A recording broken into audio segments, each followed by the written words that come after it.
Hello students, Navodaya में आपका स्वागत है। आज की इस वीडियो में मैं जवाहर नवोदय विद्यालय क्लास 9 के लिए रेशियो एंड प्रोपोर्शन का सॉल्यूशन बताने जा रहा हूं, जो कि अरिहंत के इंग्लिश बुक से है। तो आप वीडियो को शुरू से लेकर अंत तक जरूर देखिएगा और जहां कहीं भी डाउट हो आप नीचे कमेंट कर दीजिएगा, या फिर डिस्क्रिप्शन बॉक्स में मैंने व्हाट्सएप और टीचमेंट ग्रुप का लिंक दे रखा है, आप उसे ज्वाइन कर लीजिए और आप मुझसे कभी भी डाउट पूछ सकते हो वहाँ पर। चलिए मैं सोल्यूशन को स्टार्ट करता हूँ। एंड सबसे पहला क्वेश्चन है, the number of teeth at the age of a person vary. मतलब किसी इंसान के जो दांत होते हैं, जितने दांत होते हैं, और उम्र किस तरह वेरी करता है डायरेक्टली विथ ईच अदर।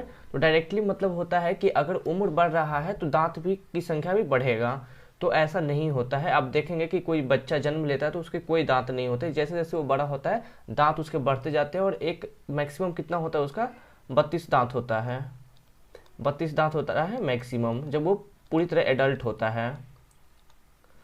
फिर क्या होता है, जैसे जैसे वो बूढ़ा होता है ना, उसका दांत गिरता जाता है। मान लो कि ये दांत है पहले, एंड ये उम्र बढ़ रहा है, एंड जैसे जैसे बूढ़ा होता है फिर वो दांत क्या होता है, टूट कर गिरना स्टार्ट हो जाता है। तो ये कितना हो गया, ये 32 दांत हो गया, और यहाँ पे एडल्ट हो गया। यहाँ पे 0 उम्र था, यहाँ पे कुछ होगा 30 के करीब, और यहाँ पे 60-65 का जब होता है तो धीरे धीरे दांत क्या होता है ना, गिरना स्टार्ट हो जाता है। तो दांत क्या है, पहले 0 से लेकर 32 तक जाता है, एंड फिर क्या होता है, जैसे जैसे उम्र बढ़ता है वो दांत क्या होता है, गिरना स्टार्ट हो जाता है। तो ये पहले देखिए, ये पहले क्या हो गया, ये डायरेक्टली बढ़ रहा है और फिर घट रहा है। तो पहले क्या होता है ना, समटाइम्स डायरेक्टली मतलब उम्र बढ़ रहा है तो दांत भी बढ़ रहा है, and sometimes inversely with each other. तो आंसर हो जाएगा आपका option number D. Second question है, which of the following vary inversely with each other. तो इन्वर्सली का क्या होता है कि दो क्वांटिटी है x एंड y। अगर ये दोनों इन्वर्सली प्रोपोर्शनल है, इसका मतलब क्या है, इसका मतलब है x और y को जब मल्टीप्लाई करेंगे तो एक कोई कांस्टेंट आएगा, ये कोई कांस्टेंट हो गया।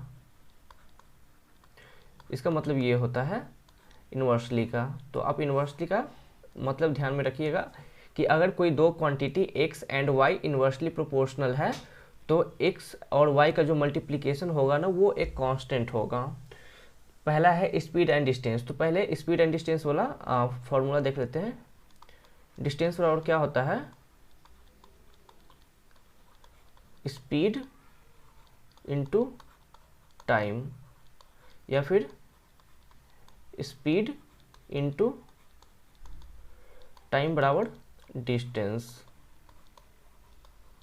अब यहाँ से हम देखते हैं स्पीड एंड डिस्टेंस। तो देखिए, अगर हम स्पीड बढ़ाएंगे और टाइम हमारा कांस्टेंट है, ये हमारा कांस्टेंट है के मान लेते हैं, तो ये क्या होगा, ये भी बढ़ेगा।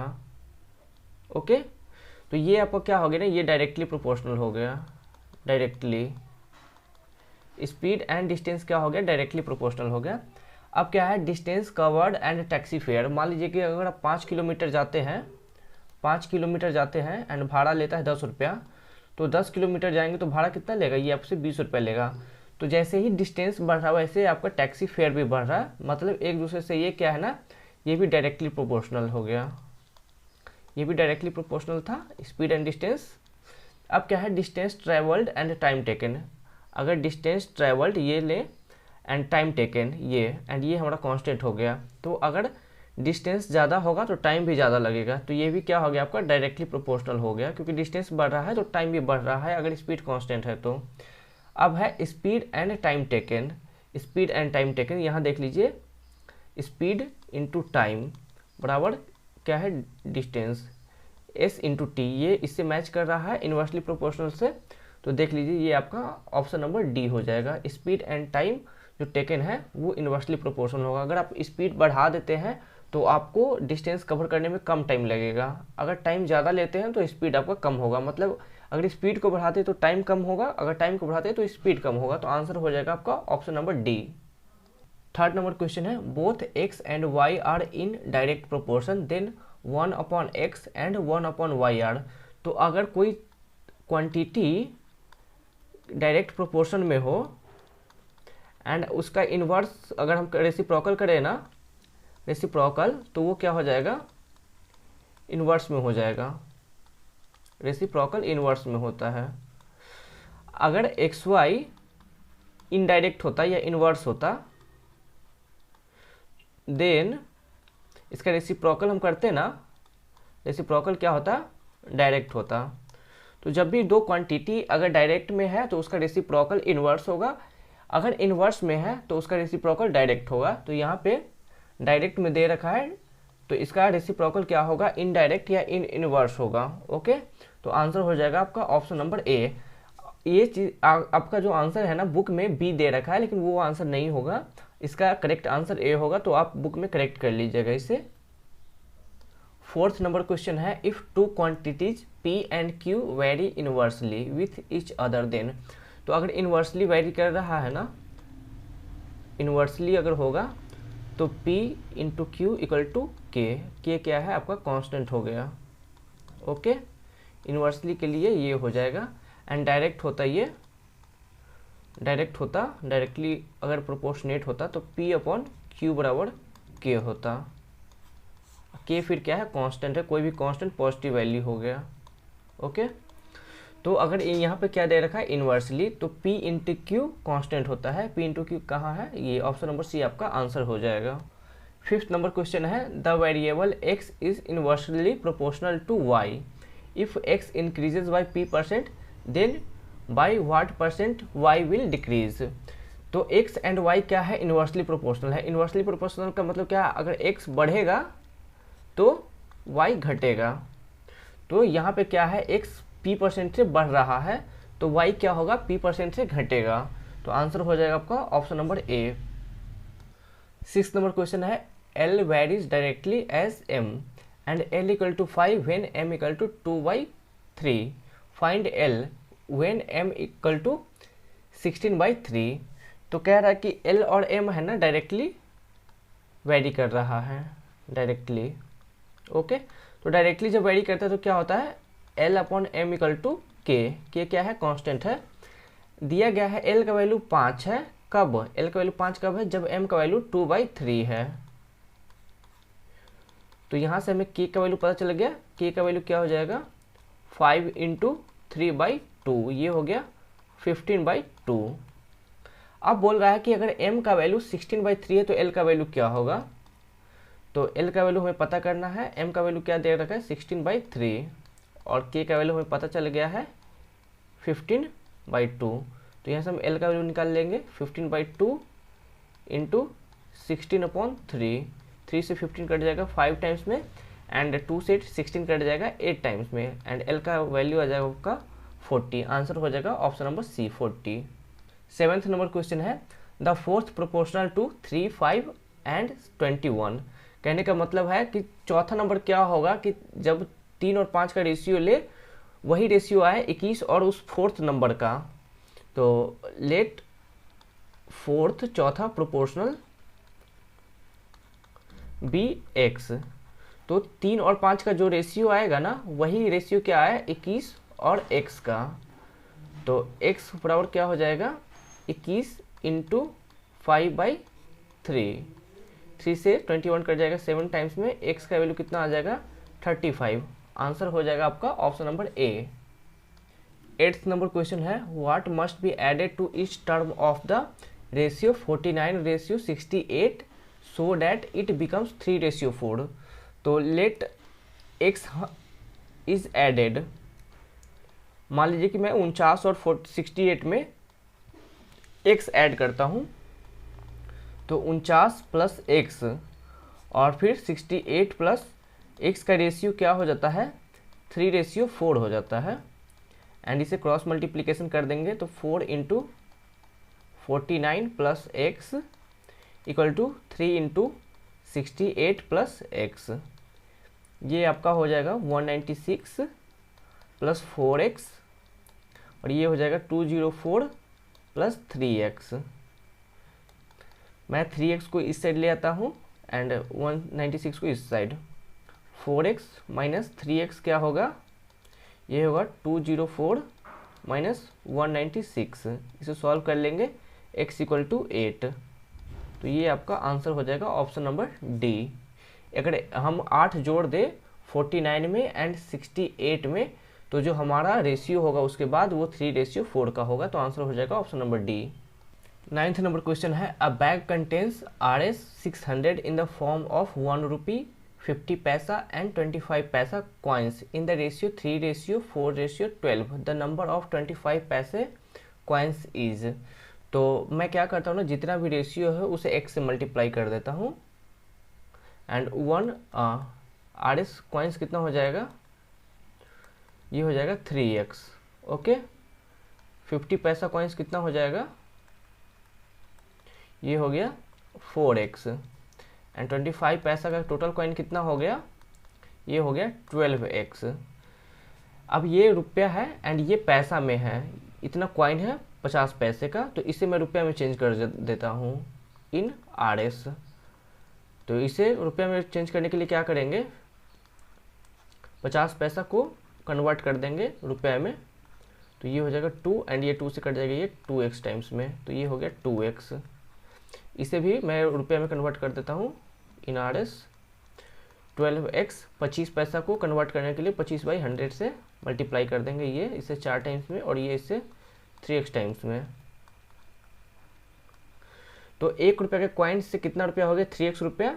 50 पैसे के कॉइन से हो गया 2x रुपया एंड 25 पैसे के कॉइन से हो गया 3x रुपया। अब टोटल रुपया कितना हो गया, 3x जो कि 1 रुपये के कॉइन से है एंड 2x जो कि 50 पैसे के कॉइन से है, और ये हो गया 3x जो कि 25 पैसे के कॉइन से, और टोटल रुपया कितना है 600। 8x = 600 एंड x = 600/8, ये कट जाएगा 75 टाइम्स में 75। तो क्या पूछा है, 25 पैसा का कॉइन। 25 पैसा का कॉइन कितना है यहाँ पे, 12x। तो 25 पैसे कॉइन्स कितना हो जाएगा, ये हो जाएगा 12 × 75, ये हो जाएगा आपका 900। आंसर हो जाएगा आपका option number B. 10th number question है the cost of making an article is divided between materials labours and overheads in the ratio 5:3:1 if the materials cost Rs 6 rupaya 90 paisa then cost of the article is. तो material cost कितना हो गया, material cost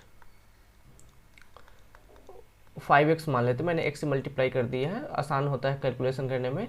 and labour cost कितना हो गया, labour cost हो गया 3x and overheads cost कितना हो गया, ये हो गया x।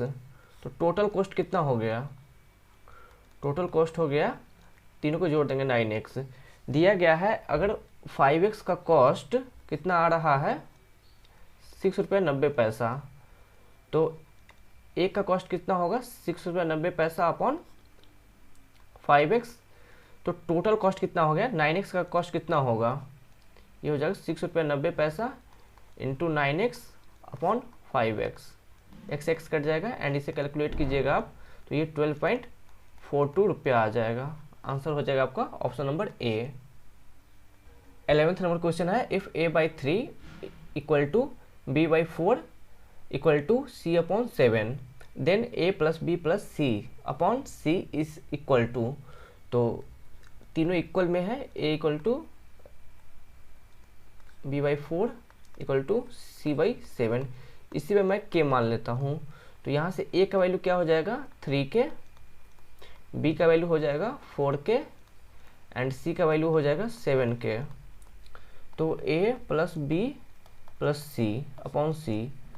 अब a का वैल्यू क्या है 3k, b का वैल्यू है 4k एंड c का वैल्यू है 7k एंड यहाँ पे c का वैल्यू कितना है 7k।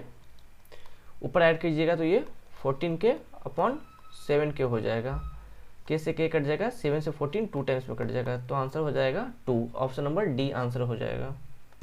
12th नंबर क्वेश्चन है out of the ratio 7:20, 13:25, 17:30 and 11:15 the smallest one is. तो हम सारे रेशियो का वैल्यू पता कर लेते हैं एंड जो सबसे छोटा होगा वो हम निकाल लेंगे। हो गया 13:25, यहाँ पे आ गया 17:30 और ये आ गया 11:15 एंड इसका वैल्यू हो जाएगा 0.35, इसका वैल्यू 0.52, इसका वैल्यू हो जाएगा 0.56 एंड इसका वैल्यू हो गया 0.73। तो सबसे छोटा वैल्यू कौन सा है ये, तो सबसे छोटा रेशियो कौन हो जाएगा 7:20। आंसर हो जाएगा आपका option number B. 13th number question है R770 have been divided among A, B and C in such a way that A receives 2/9 of what B and C together receives, then A's share is। तो let B और C को मिलता है, B and C get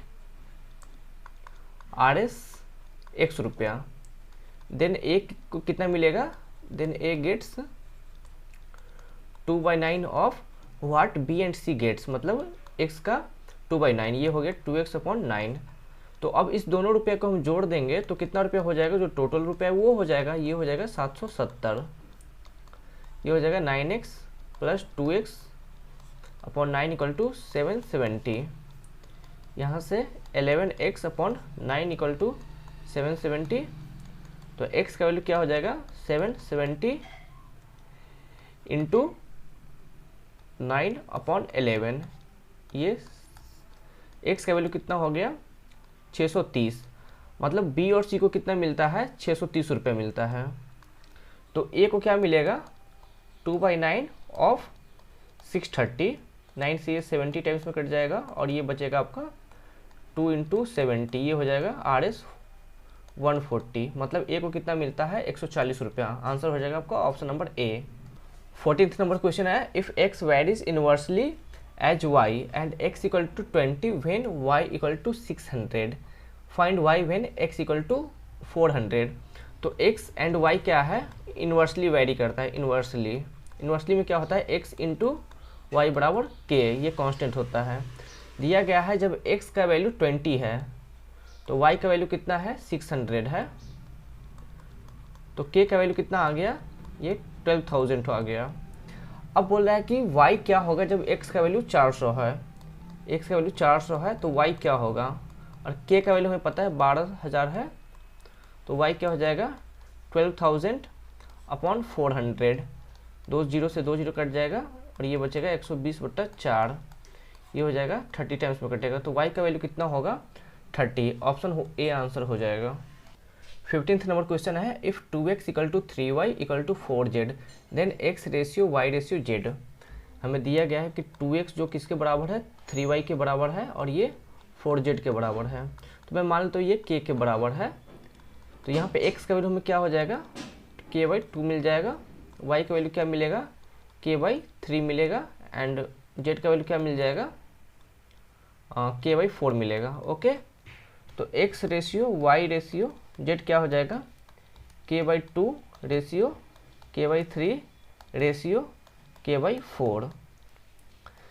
अब 2, 3 और 4 का LCM क्या हो जाएगा 2, 3, 4 का एलसीएम ये आपका हो जाएगा 12। तो जब भी मैं किसी रेशियो में किसी नंबर से मल्टीप्लाई करता हूँ तो रेशियो चेंज नहीं होता है, तो मैं क्या करूँगा ना 12 से मल्टीप्लाई कर दूंगा अब। ओके, तो ये हो जाएगा 6 के रेशियो 4 के रेशियो 3 के सब में कॉमन है तो के को हम हटा देंगे तीनों जगह से एंड ये हो जाएगा 6 रेशियो 4 रेशियो 3। आंसर हो जाएगा आपका option number A. 16th number question है the ratio of number of boys and girls in a school of 720 students is 7:5, how many more girls should be admitted to make the ratio 1:1। तो boys कितना हो गया, boys हो गया 7 दोनों को जोड़ देंगे 7 + 5 एंड टोटल स्टूडेंट कितना है 720, ये हो जाएगा 7/12 × 720, इससे कट जाएगा 60 टाइम्स में, ये हो जाएगा 420। बॉयज़ आपका हो गया 420 एंड गर्ल्स कितना हो जाएगा 5/12 × 720, 60 टाइम्स में कट जाएगा, गर्ल्स हो गया 300, बॉयज़ हो गया 420 एंड गर्ल्स हो गया 300। तो बोला रेशियो 1:1 करना है, मतलब बॉयज़ = गर्ल्स, तो कितना गर्ल्स हमें चाहिए और गर्ल्स कितना और जोड़ दें, गर्ल्स नीडेड कितना हो जाएगा, कितनी लड़कियों की ज़रूरत है मुझे 420 - 300, तो अगर 120 लड़की को और एडमिट कर दे तो क्या हो जाएगा, रेशियो हो जाएगा 1:1, तो आंसर हो जाएगा आपका option number C. 17th number question है the incomes of A and B are in the ratio 3:2 and their expenditures in the ratio 5:3 if each saves RS 1500 then B's income is, तो मैं मान लेता हूँ income क्या हो गया, income है ए एंड बी का 3x ratio 2x and expenditure क्या हो गया 5y रेशियो 3y। तो ए का सेविंग क्या हो गया, ए सेविंग, ए का सेविंग हो गया 3x इनकम है एंड 5y एक्सपेंडिचर है और ये हो गया 1500। बी का सेविंग क्या हो गया, ये है 2x इनकम है एंड 3y क्या है एक्सपेंडिचर है और ये हो गया 1500। क्या करेंगे ना, घटा देंगे, माइनस प्लस एंड माइनस, इसी इक्वेशन 1 मान लेते हैं एंड इसे इक्वेशन 2 मान लेते हैं। ओके, तो ये 3x में से 2x जाएगा तो x and plus 3y minus 2y, ये हो जाएगा माइनस 2y इक्वल टू 0। तो x बराबर क्या हो गया 2y। अब ये वैल्यू हमने इसमें डाल देंगे, तो 6 into 2y minus 5y equal to 1500, sorry 6 नहीं होगा 3 होगा, ये 6y minus 5y equal to 1500, y equal to 1500। क्या पूछा है, b का इनकम पूछा है, तो x बराबर क्या हो जाएगा 3000, क्योंकि x इक्वल टू 2y है, तो b का इनकम क्या हो जाएगा, b का इनकम है यहाँ पे 2x, तो 2x क्या हो जाएगा 2 इंटू 3000, ये हो जाएगा 6000। तो आंसर हो जाएगा जो बी का इनकम है वो 6000 हो जाएगा। आंसर हो जाएगा आपका option number A. 18th number question, third proportional to 9 and 12। तो थर्ड प्रोपोर्शन निकालता कैसे है, थर्ड प्रोपोर्शन निकालने का तरीका है स्क्वायर रूट ऑफ जो 2 नंबर दिया है उसको अंदर में डाल देंगे, ये हो जाएगा रूट अंडर 144 और ये हो जाएगा 12, इसका आंसर नहीं 12 नंबर 108 हो गया, सॉरी मिस्टेक हो गया, 144 नहीं होगा 108 होगा, ये मैं कर दे रहा हूँ 108 होगा, 108 होगा। ओके, एंड ये आपका हो जाएगा 6√3, तो आंसर हो जाएगा ऑप्शन नंबर सी। एक सेकेंड ध्यान दीजिएगा, यहाँ पे थर्ड प्रोपोर्शन होता क्या है ना कि 3 वैल्यू दिया गया होता है एंड जैसे ए दिया होगा, बी दिया होगा एंड सी का वैल्यू मुझे नहीं पता होगा एंड मुझे डी दिया होगा, तो हम थर्ड प्रोपोर्शन निकालते हैं। जबकि यहाँ पे बस 2 वैल्यू दे रखा है तो ये थर्ड प्रोपोर्शन नहीं होना चाहिए, ये मीन प्रोपोर्शन होगा एंड मीन प्रोपोर्शन के हिसाब से ये आंसर होगा। थर्ड प्रोपोर्शन निकालने के लिए हमें 3 वैल्यू दिया होता है, चौथा निकालना होता है, या फोर्थ प्रोपोर्शन भी निकालना होता है तो 3 वैल्यू दिया होता है, चौथा निकालना होता है, तो इसे आप मीन प्रोपोर्शन मान कर कीजिएगा। ओके, थर्ड प्रोपोर्शन के हिसाब से ये क्वेश्चन गलत है, तो यहाँ पर थोड़ा सा करेक्ट कर लीजिएगा, ये मीन प्रोपोर्शन हो जाएगा एंड मीन प्रोपोर्शन के हिसाब से आंसर ये हो जाएगा। थर्ड प्रोपोर्शन के लिए एक और वैल्यू हमें चाहिए था जो कि नहीं दिया गया है, तो ये हो जाएगा मीन प्रोपोर्शन हो जाएगा एंड मीन प्रोपोर्शन हो जाएगा 6√3, तो आंसर हो जाएगा आपका ऑप्शन नंबर सी। तो इसे थोड़ा करेक्ट कर लीजिएगा बुक में भी आप। 19th नंबर क्वेश्चन है, if a/b equal to 3/4 then 6a + b ratio 4a + 5b is. तो a/b क्या दिया गया है 3/4, तो a बराबर 3 हो गया एंड b बराबर मैं 4 ले लेता हूँ। ओके, यहाँ पे जो रेशियो दिया गया उसी को मैं मान लेता हूँ कि ये इसका वैल्यू है। तो 6a + b क्या होगा 6 × 3 + 4, ये हो जाएगा 22 एंड 4a + 5b क्या हो जाएगा 4 × 3 + 5 × 4, ये हो जाएगा 32। तो ratio 6a + b and 4a + 5b क्या हो जाएगा 22/32, ये हो जाएगा 11/16, जो कि नहीं है, तो आंसर हो जाएगा आपका option number D. 20th and last question है, वो है the ratio of zinc and copper in a brass piece is 13/7। How much zinc will be there in 100 kg of such a piece. तो zinc कितना होगा, zinc होगा 13/13 + 7 × 100, ये हो जाएगा 13/20 × 100 एंड 20 से 100 कट जाएगा 5 टाइम्स में एंड ये हो जाएगा 65 kg। मतलब जिंक कितना है आपका 65 kg। आंसर हो जाएगा आपको option number A. I hope कि आपको सारे सॉल्यूशन समझ में आए होंगे और 18 नंबर क्वेश्चन आप एक बार फिर से समझ लीजिएगा एंड अगर वीडियो पसंद आया तो वीडियो को लाइक कर दीजिएगा, चैनल को सब्सक्राइब कर दीजिएगा एंड दोस्तों के साथ शेयर करना मत भूलिएगा। Thank you.